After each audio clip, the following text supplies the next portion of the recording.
Assalamualaikum warahmatullahi wabarakatuh dan salam sejahtera. Saya Ruhur Dato' Mardiah binti Abdul Kadir, wartawan TV PSS anda pada hari ini. Pada 13 Jun 2025, SMK Sri Tanjung telah mengadakan program wacana ilmu keibubapaan dan Aku Janji SPM 2025 bertempatkan di Dewan Agri. Jadi, tanpa kita melengahkan masa lagi, mari kita menyaksikan pelancaran program tersebut bersama-sama.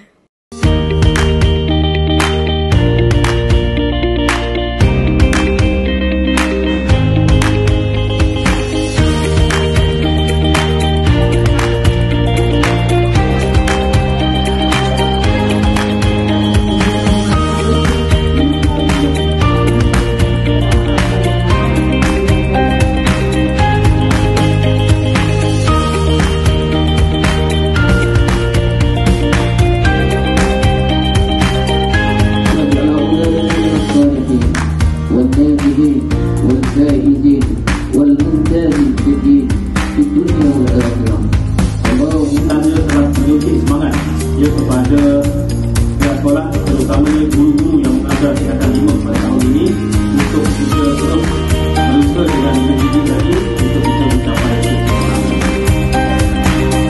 Baik, sebelum kami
Alhamdulillah, setinggi-tinggi penghargaan dan ucapan terima kasih kepada barisan pentadbir, GKMP dan guru-guru yang dedikasi dalam melancarkan program kita pada kali ini.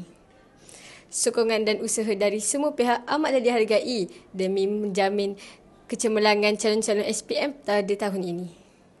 Saya Ruhur Dato' Mardiah binti Abdul Kadir melaporkan.